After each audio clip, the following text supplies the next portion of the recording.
Hey there. Happy Friday, everybody. I am Sadia Davis, the director for the Center for Creative Entrepreneurship. And we are so excited to have a special guest in-house with us today. But before we get started, for those of you who are just turning in or learning about the Center for Creative Entrepreneurship, we are generously funded by the Coleman Foundation. And thank goodness to Arts Alliance Illinois for being our fiscal sponsor. We are the nonprofit arm of 2112, the largest creative co-working space and creative incubator of entrepreneurial businesses in the world. We're really excited to be able to provide resources to all of what your business needs for its sustainable success. So when you have an opportunity and you're curious to check us out online on our website, be sure to log on to our YouTube page to find out more other exciting talks that we've had in the past. In fact, next week, we're excited to have a talk on creative co-working spaces. So we're talking about creating community building for the creative entrepreneur. And we will have a creative co-working space for POC. I've never heard of that. Just heard of it today. People of color and everybody else. And then we also will be joined by a company that has a vegan test kitchen. And so we look forward to sharing their new venture with you next week. So let's get started with today. Super excited to have Tony Vitale. He is a serial entrepreneur, a filmmaker, so much more. Tony is an American film director, screenwriter, producer, and television producer. He is best known for the 1997 film Kiss Me Guido, released by Paramount Pictures. And from what I understand, it went through Sundance Films at that time, or Sundance at the time. So many great things as far as, he's a pioneer of the use of an IPTV technology and broadcast TV programming to help create a dedicated OTT streaming channels. He'll have to explain some of what this means to us. With over 30 years in media and entertainment, he developed and produced film, video, television, and commercial productions, created project-based business plans, detailed and up to 10 million plus budgets for productions. Founder and executive producer of Bronx Born Films, he's worked with, get ready, Martin Landau, Louis Fletcher, Matthew Modine, Ben Garza, Charles Dunning, and Burt Young, Christopher Malkin, Rutger Hauss, Robert Wagner, Chaz Palminteri, wow, and Robert Davi, and award-winning Andy Garcia, Mick Jagger, so many to name, James Coburn, Angelica Houston, and with Oscar-winning Ang Lee. Vitale graduated from Iona College with a degree in finance and minor in communications. He studied film at NYU, and now, you can find him and you can take classes with him in making filmmaking at Columbia College. Right. Boy, how do you like wrap it all up? And you can't. I was gonna say, who is that guy? I don't even know him. I'm like, wow, there's just so much, and I'm so excited, and my tongue is getting twisted. Welcome, Tony. How are you? Thank you very much. Thank you for having me. This is fun, boy. When you read all that off, 30 years just kind of flashed by me. But yeah, it's been a road. It's been a road. It's so fun. You shared a story with me about your daughter, right? You've done so much in your world, and yet, when we create these legacies of companies and careers, then we have people who are around us, right? And who don't know all of that. So tell us a little bit about you, your family, and we'll get into it. Oof. All right. Well, I'm going to allow you to cut me off when you want to cut me off.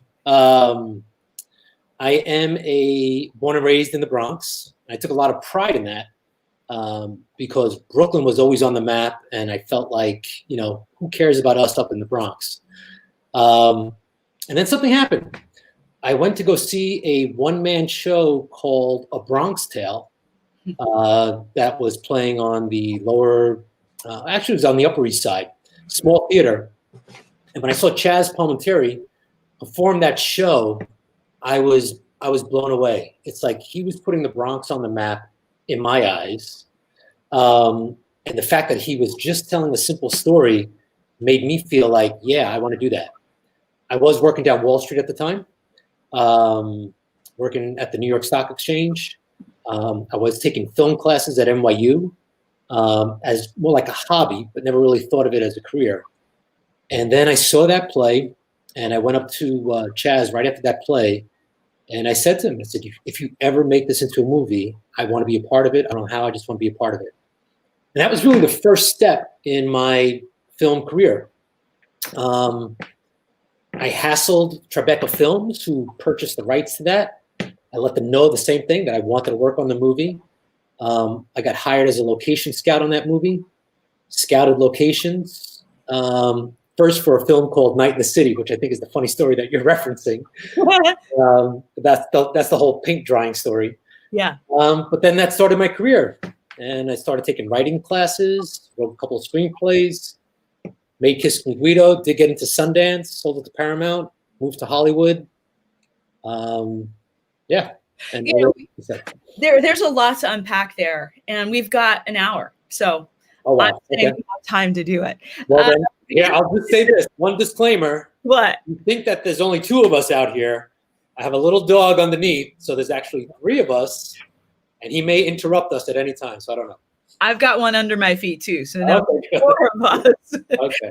And if somebody comes close to that door, you're going to hear a bark. But we generally have been okay through most of our streams. Cool. So I want to touch base on something that's so sweet. Mm-hmm.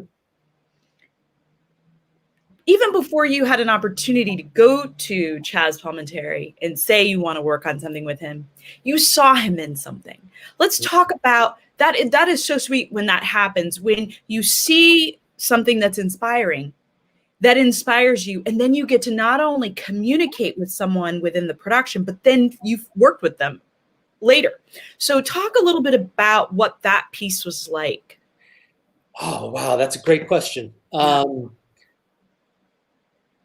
Inspiration is critical if you're an artist. If you are only wanting to be an artist for your ego, to satisfy yourself because you want to be known, you're making a huge mistake. There's not enough there to keep you at it, to keep you dedicated to wanting to hone in on what you're good at, your talent, your craft. So please never underestimate the power of passion or love for something or true inspiration, because it takes that to move you from point A to point Z, but even to point B, C, D, E, and F, which are going to be so many obstacles along the way. I was blown away. I was blown away by A Bronx Tale because it resonated to make me feel like, you know, people could know me, and whatever I could do to help that story get out there is what I wanted to do. I went and saw that play 2 more times after the initial scene. And on the 3rd time, I brought in, back in the day, there was like a little hand recorder that you hold in your hand and you talk into. And I brought a little hand recorder to record every word that was in that play. And then I went out and I made a short little film about what my vision would be visually of what A Bronx Tale is. Wow. Sent that to Tribeca Films, hassled De Niro's receptionist for 2 straight years, almost every month for like 2 straight years. And then finally she said, well, you know, I could introduce you to a location manager on a film called Night in the City where you could be an intern, maybe. And I said, I'm in. Let me know. Who do I got to see? Where do I got to go? That's right. I mean, that determination, right? So you spoke about passion. You spoke about like having that truth of wanting to do it, not just based on vanity or ego. That's not going to carry you through, but determination gets you in through the door, because people feel like, well, if you're that committed, I mean, you can't really mess up anything if we put you on production, PA, you know, so that's really sweet, because that journey and explaining it helps others to understand how to break through certain areas of industries, right, that they're curious about. Yeah, I have to. Now, because I remember the story that I told you now, and I would be remiss if I didn't keep that story going. So when I went in for my interview as an intern, now I'm 25 years old at the time, and I'm leaving a job down Wall Street that was paying me really well. But I wanted to be an intern on a film and I really wanted to work on a Bronx Tale. So on my interview with the location manager, and as I'm sitting in the office, she said, well, I really don't have a position for you, but her phone rings. And as the phone rings, the person that was supposed to go up to Harlem couldn't make it, and she needed a warm body just to go up to Harlem to open up a door and watch paint, literally watch paint. She asked me if I would do it. I said, sure. She gave me a token, which we used at the subway at the time. I went up to Harlem, and my job, my first day in the film business, was to sit on a paint can and watch paint dry in this 4-room, large room up on 138th Street and 2nd Avenue in Harlem. And I sat on that paint can, and it's like, what the hell did I just do with my life? I'm watching paint dry. But here's the great part of the story. The next day, they sent me back up there, and they said, would you mind showing Bob, Robert De Niro, around the room? He wants to get a feel of it before he performs in the scene. I'm like, yeah, I don't mind. I can do that. So the first day watching paint dry, the second day escorting Robert De Niro around a location up in Harlem. And that's my life. that is the sweetest antidote, right? Because like when people are like thinking, I'm doing this job and I'm getting paid pennies. Right. But sometimes we can't see what's on the other side and the blessing or the payoff, if you will. Watching paint dry. I'm literally sitting here going, you watch paint dry. Well, let's touch base on this, because here's the thing.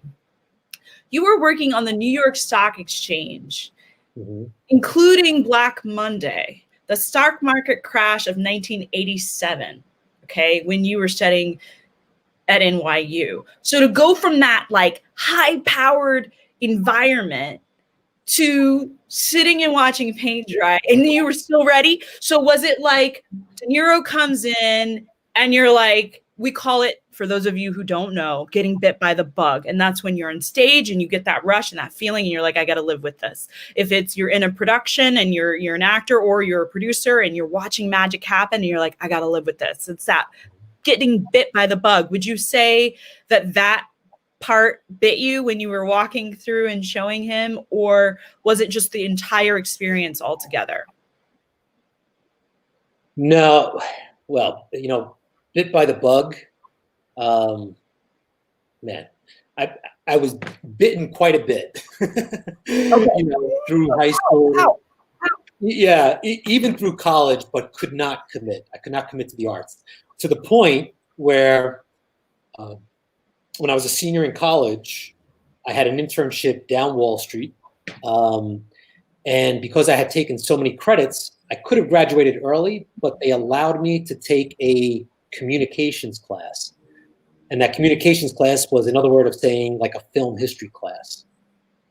When I took that film history class, that was another huge bite, but I didn't know what to do with it. And so I did like what everyone else does when they have to, choose between going into the arts or, working down Wall Street. I took off for Club Med and DJ'd around the world for 2 years.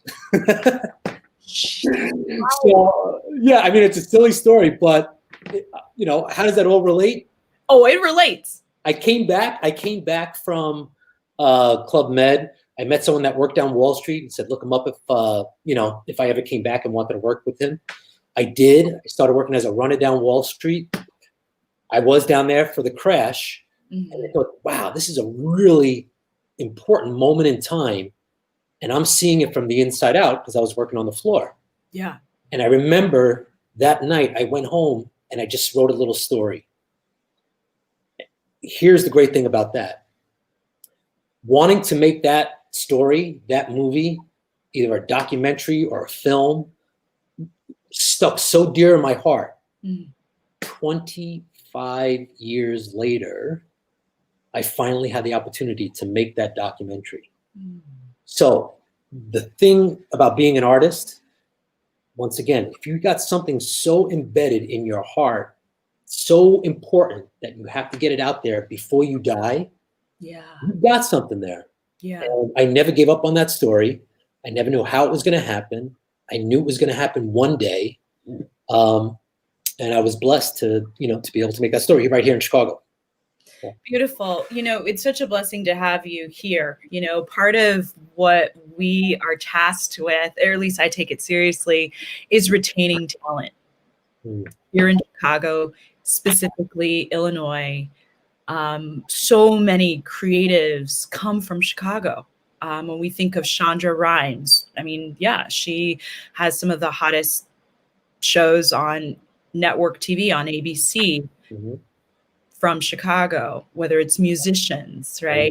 A lot of people leave for the coast, but Illinois is really determined, especially with having CineSpace here. Shout out to Alex Vicios and those 60 plus acres with over 33 sounds. Well, it's about 33 sound stages, and to the Hangar stage, which is over at 2112. We are determined to create talent, to film projects, music projects, all the good things, but really to retain and keep people here. So it's so great to have you here. And, surviving the floor alone, and not losing your mind is one thing, but to maintain your passion and take it into a space of creativity is brilliant.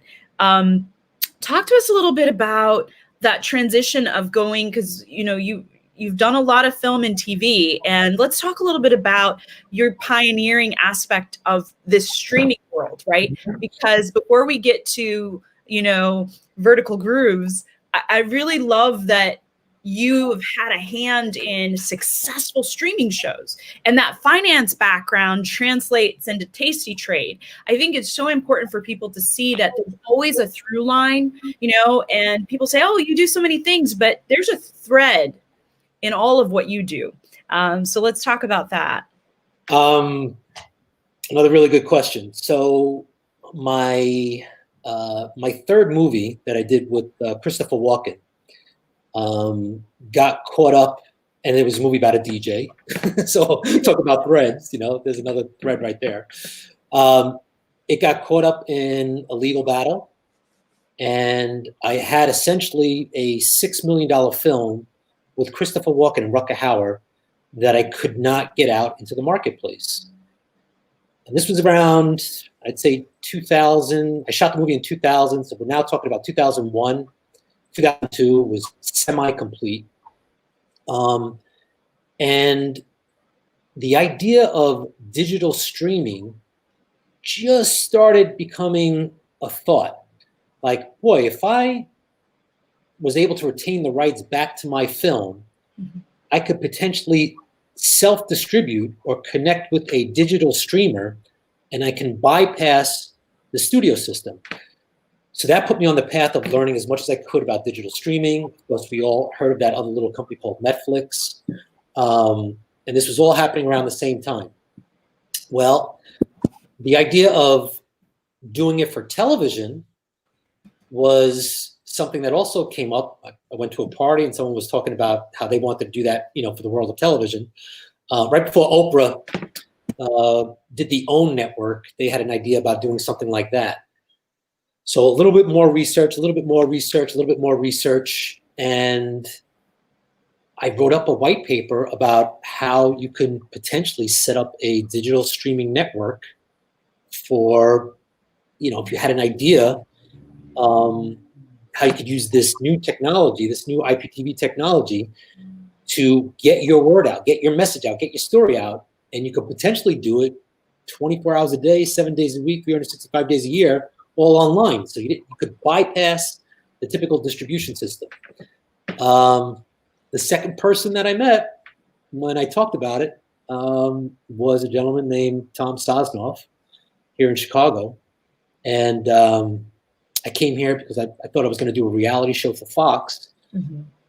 But when I spoke with Tom, and he said, yeah, I don't want to do a reality show. I want to build my own network.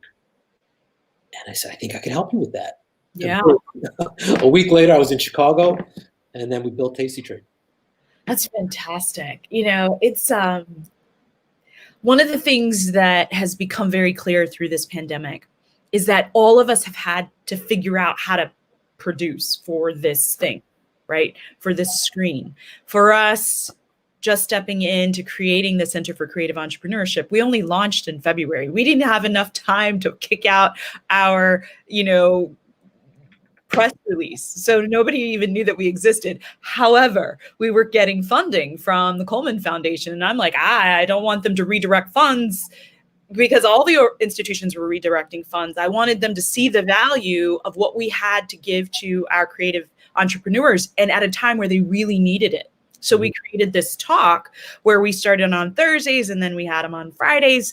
And we were like, well, all of the busiest people are all sitting down right now. So we reached out to some directors and writers and producers who normally would be working and inaccessible.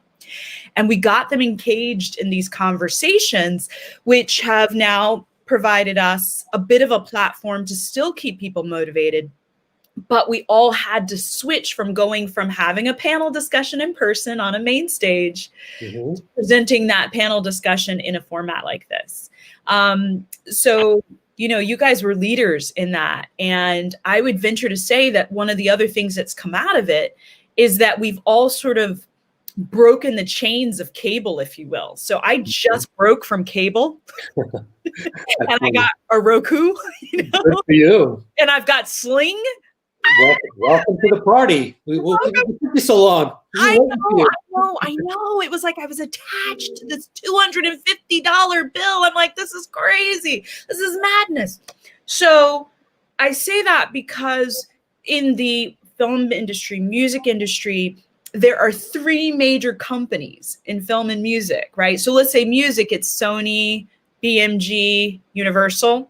It's very similar to film, right? Disney, Sony, Universal. Am I missing one? Oh, Paramount. Paramount. Yeah. And so what's happening is artists are now able to create and provide content, and all of these other networks are now providing streaming networks, right? So we've got Plus over here, we've got Prime over here, so this whole world is sort of shifting before our very eyes. And one could say Tasty Trade in terms of finance, and if you guys need to learn anything about where the markets are and everything, I checked it out.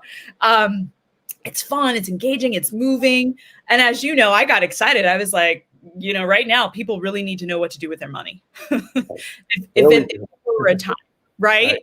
Right. Yeah. So that's very cool. Now switching gears a little bit, or should I say roll the tape back, like being your DJ, switching onto the DJ thread. So going from this point of loving music, playing music, to now owning an instrument, right. if you will. That. No, that's perfect. I love it. That's I call it. Right. An instrument that then plays the record vertically. Talk to us a little bit about Vertical Grooves. So while I was at Tasty Trade, we had a show, we still do, they do, but a show called Bootstrapping in America. And all these, really fantastic entrepreneurs come on and present their products or their service. And someone came on with a vertical turntable, which I absolutely fell in love with. Cut to, years later, last year or so, I was talking to someone about this, and they absolutely loved the turntable too. And it would be, whatever happened to that turntable? So that exploration took me on a path to find out what had happened with it. And when I heard there was a certain amount of stagnation to the company and they weren't making the turntable anymore, I said, that's so stupid. This thing is beautiful. I love vinyl. There's a lot of vinyl lovers out there. And I said, let me explore to see what I could do to start getting this product out there again. So that's what I've done. I've done that with a partner. And we're hoping to release, beta test, at least the new release, the new modified version for Christmas. Ooh, for Christmas? It's a really big wish. It's not super far-fetched. Let's wish. Yeah, but crazy things have happened in my life. Well, I will say that I was a member at 1871 when, at the time, the vertical turntable was being created. And it is fascinating, and I'm so glad you searched for it. So let's share with everyone what we're talking about. Cool. Yeah.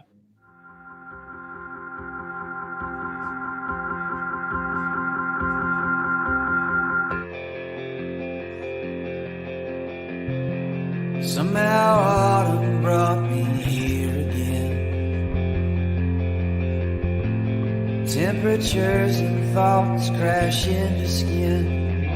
I'll put your record on. I'll put your record on. Let's turn love into something we can sing.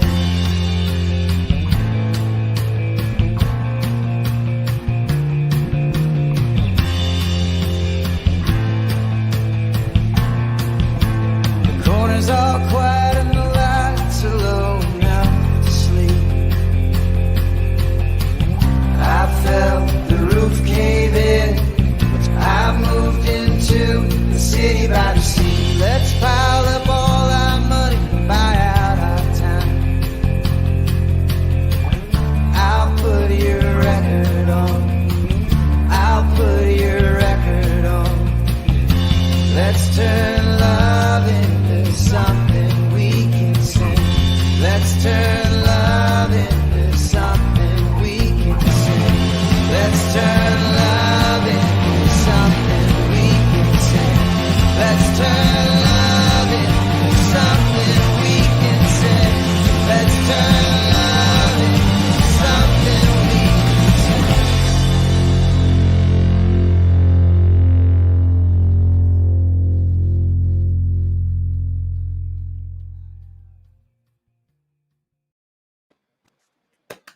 I want one. I want one. Good. Get to them. I mean, let's pre-sale them. I mean, however I can help, whatever I can do. Vinyl. There's something about it, and everybody's loving vinyl again, right? So I know that they're even selling record players and records over at like clothing stores, right? So it's a thing. Whether we get it in, whatever we can do to help amplify it. I'll put your record on. Thank you. There you go. Perfect. You got it. Yeah. This is something that not only is it a turntable, it's like a work of art. It's beautiful, even the way that the speakers are. And so many people are spending more time at home because we have to, in order to shelter in place and be safe with all that's going on out there. So I feel like, people can get together and have a mini listening party, obviously socially distancing, come up with ways to engage around music of the past and music currently that's produced on vinyl. It will blow you away. I could send you dozens of videos of what people are doing with vinyl as art. The 12-inch disc as art, with faces and holograms. And I mean, there's just a plethora of creative ideas just based on that. And I feel this not only offers something up acoustically, it almost serves as like an easel to that art, which makes it really badass. And, that's the third version. We're going to come out with a version called the Superfly Badass version. Nice. Which will, three different pricing strategies, which is, very business minded. But I said, okay, I want to name the highest pricing strategy the Superfly Badass model. So that's you're reminding me of our friend and our CCE advisor, Martin Atkins, and he's all about compounding and creating. There's a term he uses, I wish I had my notes nearby, but basically it's this idea, right, of having multiple price points and levels and amplifying that way. And then he comes up with like really cool titles like what you just said. That's great. One was, get out of the bed coffee for dark matter coffee around this pandemic. And he told this really incredible story about how he went to his favorite coffee shop to get coffee. And the guy was like, listen, man, we're really suffering. You know, they were having some financial difficulties around the pandemic. Everybody's going through it. So he's like, I donated $100. And he's like, I got home and I realized, wait a minute, he has 100 employees. So that's only like, that's like $1. That's not a lot. So he came up with this idea of creating a screen bag that said, get out of the bed coffee. And he created one for $8, which would go straight to the company, $28, $75, and $108. Then he pulled back and he did, you know, kind of researched it and saw that the same amount of percentage, the highest percentage bought the $28 and the $108. And it compounded. And then, you know, all of a sudden the coffee cafe was making more money. And then he came out with take a shower coffee. And they made like bar soap out of coffee beans and put it in there. Right. And then the next one was take a shower coffee. And then it just blew up. Right. It didn't take a lot. It took an idea. And it took executing that idea. And now other companies are doing similar things in order to, you know, call it grassroots marketing. Yeah, guerrilla marketing. Yeah. So these things aren't complicated. So I'm really excited about finding ways to, like I said, however we can be an amplifier for Vertical Grooves. I mean, even, you know, creating a dance party where we maybe have multiple ones, DJs battling off. I mean, wouldn't that be fun? That was one of the first, again. So now I go back to my old school DJing days. Yeah. And when you watch DJs now, because I watch all these DJs, you know, online, and their head is stuck down like this, you know. So, you know, they're going like this, and their head is stuck down. They're all vinyl aficionados, but to see the music, to see that vinyl spin, and then you add another element to it where that vinyl is also a piece of art as well. I just felt like there was something here.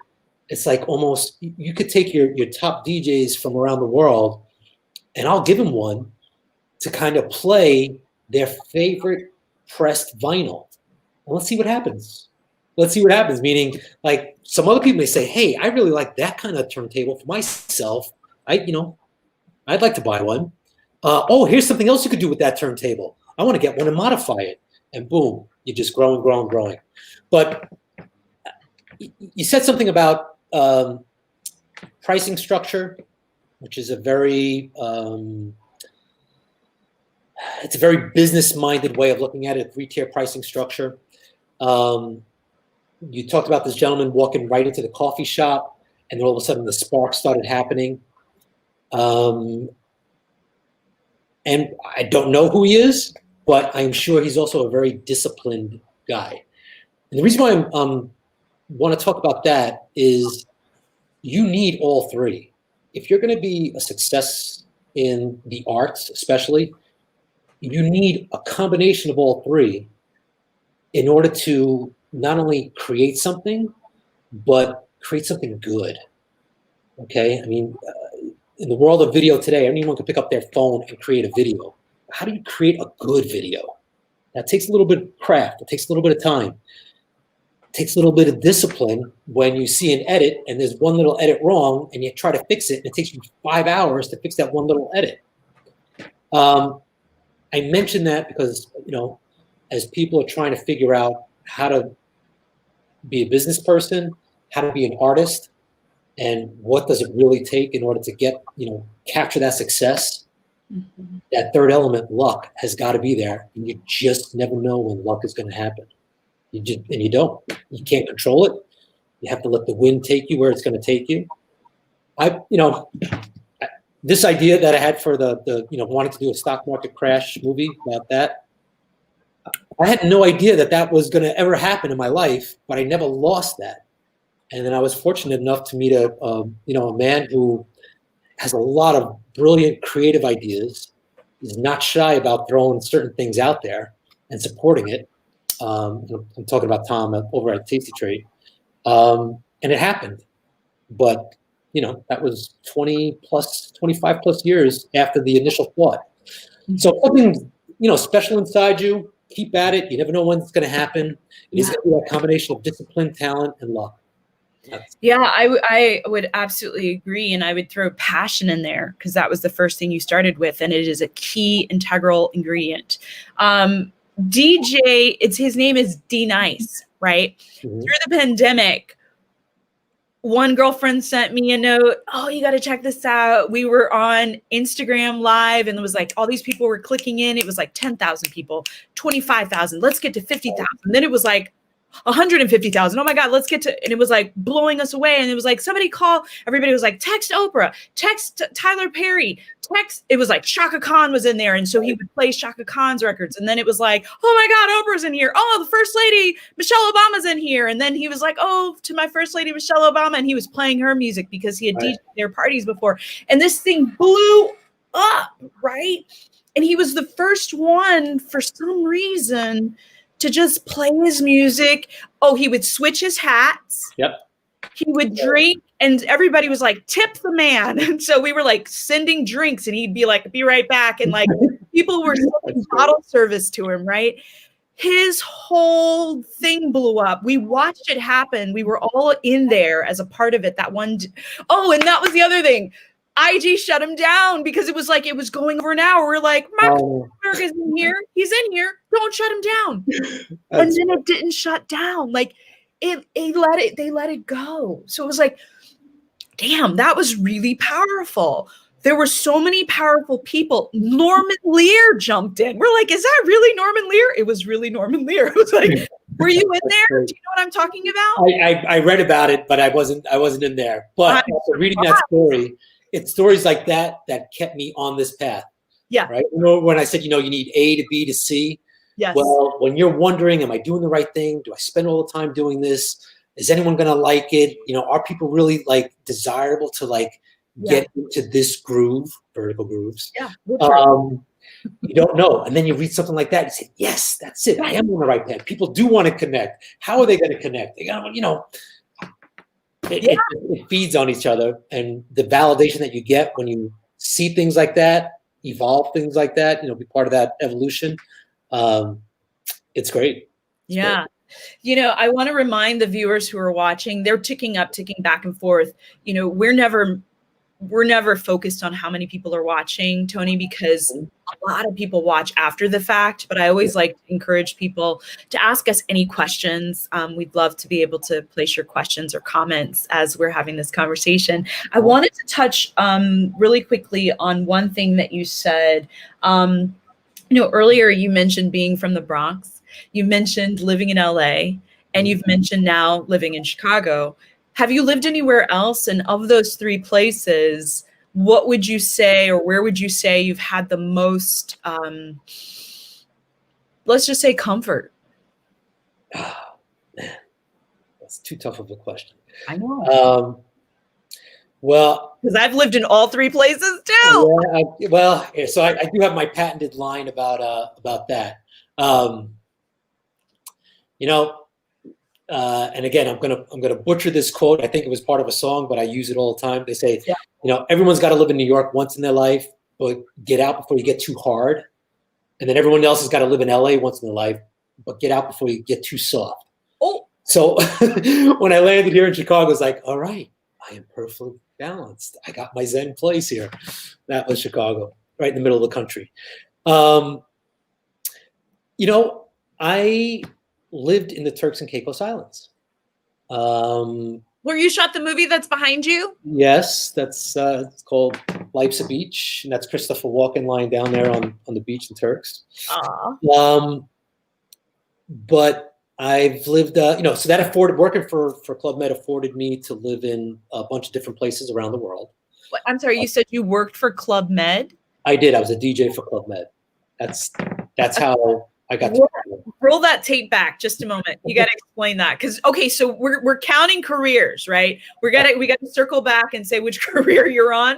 But Club Med, talk about that a little bit. When I was in college, I worked in the library during the week, during the day, and I DJ'd on the weekends. And then as I was interning downtown, down Wall Street, I really hated the internship. And I said, is this really what life is all about? And my friend's sister worked at the Club Med offices down there. And she said, you should stop in. And if you ever want to be a DJ for Club Med, you should kind of inquire. So on the way home after a really bad, long day of being an intern down Wall Street, I stopped in as a fluke. I let them know what I do. I said, but, I'm a senior in college. Don't get so aggressive with me. I don't even know if I really want to do this. Well, they called me up twice, and I had to reject them twice because I was still in school. And then literally on the day of graduation, I came home and still not knowing what I was going to do with my life. They said, we're going to give you one more chance. Do you want to be a DJ in Eleuthera? And I said, and I was hanging out with my friend, and I said, yeah, okay. And I had no idea where Eleuthera was. I just said yes. And they FedEx tickets to me the next day. I told my family, my friends, I was leaving. And I was on a plane to Eleuthera, which is a small island in the Bahamas. Woo, nice. Wound up doing that for about 2 years, almost 2 years. Wow, what a way to sail into the sunset after college. I know. That's pretty well, good. Here, and so now here, so I DJ'd down there, which was, fantastic. Yeah. I was sitting around at a dinner table with, now again, this is 1985. So the gay, straight communities weren't interlocked as they, the sentiment was a lot different today than it was in 1985. Let's just put it that way. Yes, right. And so my boss, and the French culture is a far more open culture, especially at that time, than the American culture. My boss, who was openly gay, which was not very obvious in the Bronx. I didn't know anyone who was openly gay in the Bronx. Right. But my boss was, and we became friends. And well, sometimes we would go out to dinner, and there was another young lady that came out to dinner with us, and we would laugh and we would entertain some of the guests by our different attitudes, because I'm hardcore Guido now. And one night she said, you know what? Would it be great if you two guys did your own television sitcom, and I could be the landlady and yada.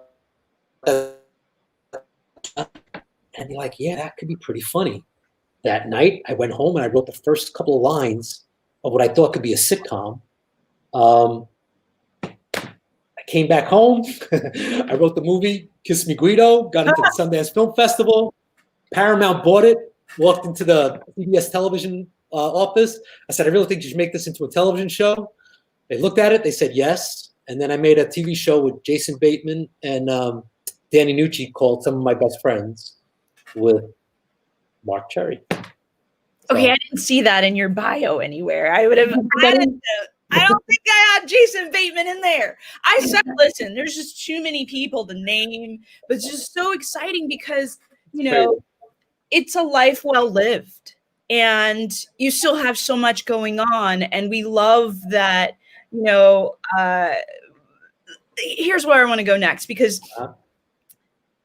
so much of what you've talked about, you've got this finance background running in the background. In some cases, you are the investor.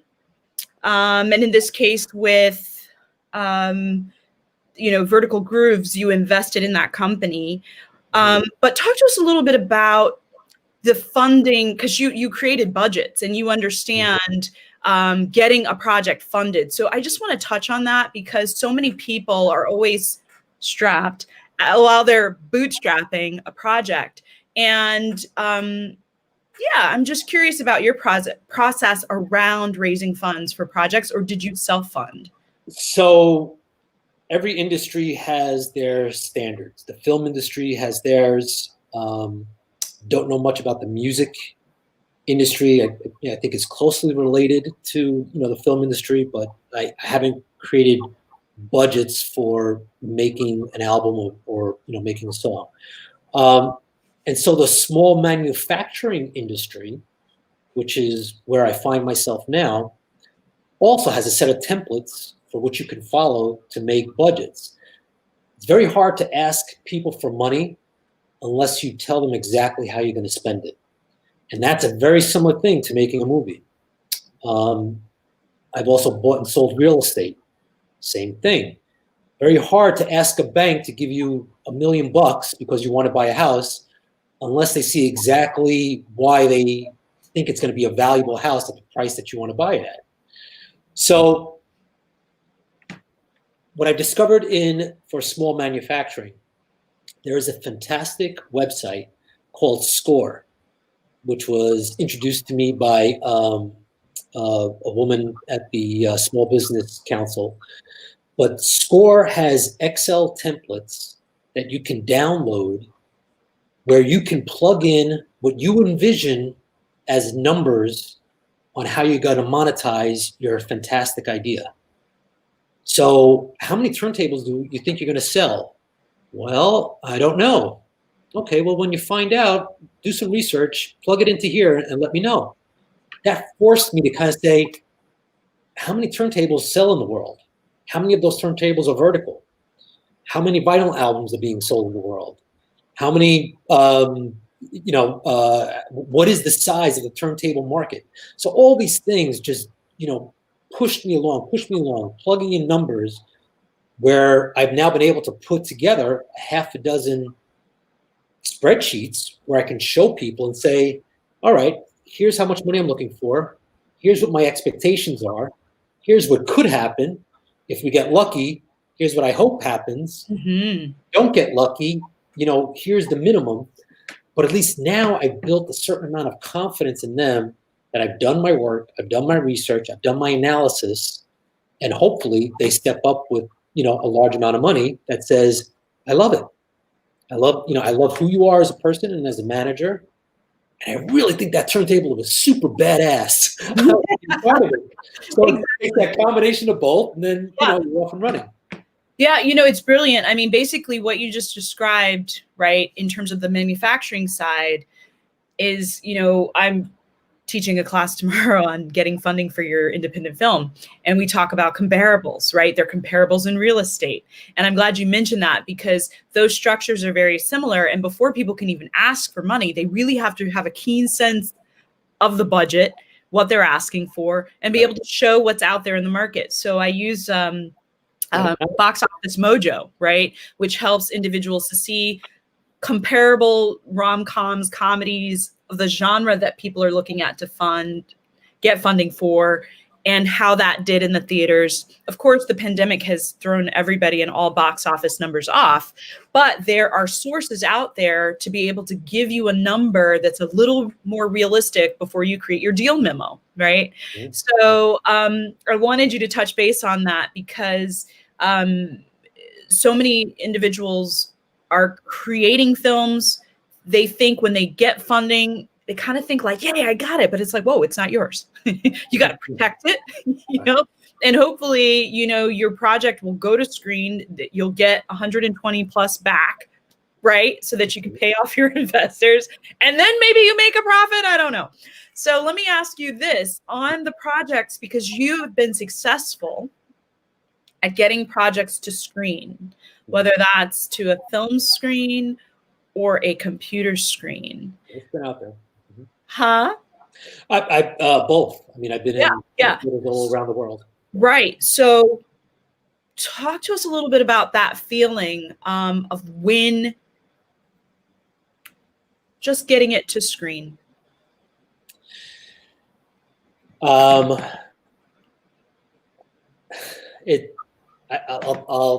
contextualize this into one just glorious moment.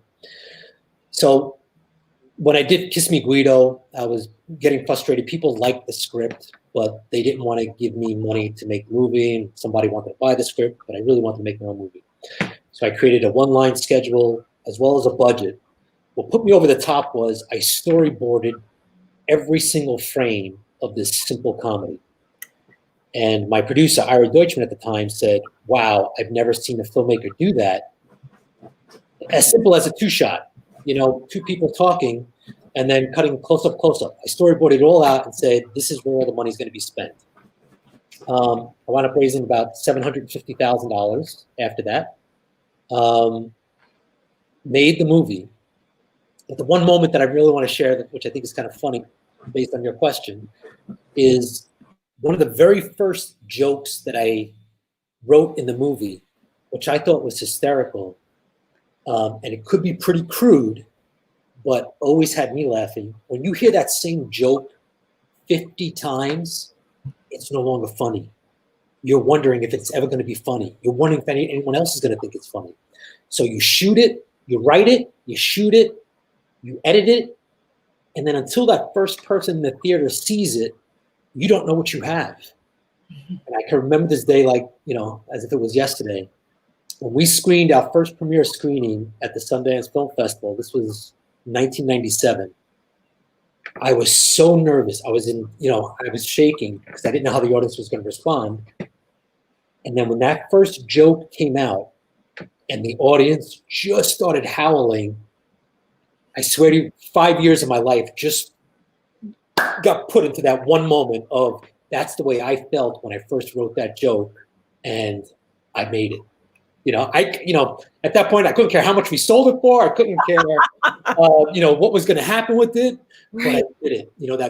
That one simple joke that lasted over 5 years, and then it worked, was a phenomenal experience. Thank you for sharing that, Tony. That's very valuable, and here's why. You said it took for over 5 years. There are filmmakers who have ideas, who can't get the funding, then they finally get it, and they've got to live through these processes. Mm-hmm. And the point is thank you for sharing that, because it gives hope. It's like, don't ever give up on it, right? Like, the payoff will come. Don't doubt it. We just had our first CCE short films screening on Wednesday. All right. And one of the filmmakers was in-house. We had 3 that were remote and they dialed in virtually, but we had our last filmmaker, and it was like a 9-minute film, who was present. It was the longest film and it was the most impactful. And I just couldn't even hold the tears back. When I got up on stage, I was like, I'm just going to let it flow, because she needs to know how impactful this is. And so does everybody else who's probably feeling the same thing. And it's what you just said. She didn't know how people were going to respond. She didn't know if it was going to be good. Right. And it was like, not only is it good, you're like touching people at their core, like in their soul. And it's a story that should be told. Now, interesting thing, they self-funded. And so after we walked out, I said, okay, tell me though, I'm teaching a class on Saturday about getting funding. And I said, I got to ask you, I'm curious about your budget, and I'm not telling her name or anything. And so I said, what was the budget? And she was about $25,000. I picked it at about 25, 30K on a 9-minute about that. The quality was brilliant. Nice. And I said, here's the deal. She was afraid to shop it, to ask people for money for her idea. And she also didn't want to change anything. They did shop it a little bit. People were like, well, could you tweak this? Could you tweak that? Well, maybe we shouldn't say that. And she wanted to be committed to her story. So they self-funded. And I said, well, this is the thing. Here's the deal. You can use this movie now to get funded for a full feature, period. Mm-hmm. Period. Plus, you're going to show that you have skin in the game because you've invested in your own idea. Right. And as an investor, you understand the value of that. You're like, you want money from me? What have you put in there? Right. And not everybody can, but when investors see talent, and I'm using that word investor, I've been told that investors invest in the person more than investing in the project and the idea. What are your thoughts around that? I think it has to be a combination of both. Okay. It has to, because an investor wants to have a return on their money. They want to get that 120, 125% back. That's just standard operating procedure. Mm-hmm. Films are very risky. I will say this. If you can't touch someone's soul, let me take that back. If you can't touch someone's spirit, and the reason why I'm changing soul to spirit is because some people like horror films, some people like comedies, some people like dramas. If you're able to touch an investor's spirit and they can get a little bit beyond how much money they're going to make back, then you got a shot. But if you can't touch investor spirit and all it is, am I going to make money on this? You could stand on your head. You could have so much talent. You could be the greatest person in the world. You're not going to get any money. So when you're trying to raise money, you've got to hopefully find that and tap into that person's, what makes them tick, what moves them, what makes them feel like, man, if I'm going to die, this is something I would kind of like to be known for when I'm dead. Yeah. I call that the dance. You've got to, it's relationship building. You've got to know who your investor is. You've got to, like you said, understand what moves them. It's not like just asking somebody for money, and people don't really understand. It can take months and years for the trust to develop. It's a nurturing process that has to happen. Right. So what career? I've lost track. How many careers have you done, Tony? I don't want to count. I don't have enough toes and fingers for that. Well, there was this Wall Street Journal article that came up that talked about, on average, at this point, with individuals switching careers at multiple times, that most people have entered into around 7 careers. Yes. They say scientists say that we change our skin layers every 7 years. So the same skin that a baby's born with, it kind of like takes 7 years for that deepest layer to all of a sudden be gone. Interesting. Yeah, it's something quirky I read somewhere. And so, the idea of, kind of changing careers every, 7 years, 8 years, might not be too far off the mark. So big ones, I wouldn't call sitting on a paint can a career, but I was in the film business earning a living. Yes. But let's just say sitting on that paint can, watching paint dry. Yeah. Big time. Like, really open the door to a world and to people who could be able to open more doors to those visions and those dreams that you had for yourself. Mm-hmm. So I really appreciate you so much for sharing with our entrepreneurs ways to guide them in these processes. And all of these stories have a through line, and they all are still evolving, right? Because you are on to now the vertical groove, keeping your groove going. I'm really excited about the opportunity of being able to create a DJ battle between the grooves. Yeah. Is there any 1 or 2 tips left that you have in mind you'd like to share with our creative entrepreneur audience? It starts, I can't overstate this enough. It really starts with passion. Mm. Just like you want to get an investor that wants to be known for something before they die, you have to look at yourself and say, and especially as a writer, filmmakers, want to hone in on filmmakers. Yeah. What's the one story that you want to tell that you will regret if you didn't get a chance to tell that story and you die tomorrow? I taught screenwriting at UCLA, another career. Yeah. That's what, everyone had all these ideas. What makes a blockbuster? I don't know, but I think you should aim for what's the story you want to tell before you die. Mm. If you could come from that place, well, then you have a shot at completing the screenplay, talking about it passionately, making the movie, and becoming that huge success. Love it. If you can't even get to that spot, it's going to be a tough road. And be a tough road. Well, this has been a wonderful road down the journey of some of the twists and turns of your life. And so far, the sun has been shining. I mean, there was some rain probably when you were on the floor, the stock market, and things were all over the place, but every road led to where you are now. And that's the most important part. So thank you so much, Tony. Thank you. This is great. So much fun. So great to have him with us. I tell you, It's brilliant when we have opportunities to have visionaries, thought leaders, and individuals sharing their gifts, sharing their meaningful stories and the relationships that they created along the way to continue their path toward their dream.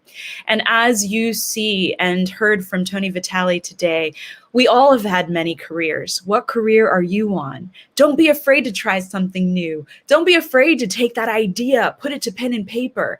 And guess what? Don't give up on it, because sometimes it takes 5 years. It could take a lifetime. But what story do you want to tell? What creative instrument or thing do you want to manufacture?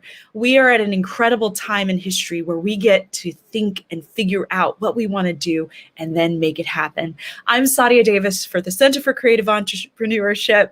That word gets stuck in there sometimes, but I'm so happy to be able to share our gifts and our resources and our relationships and friendships with you all. Have a wonderful weekend and be kind to one another.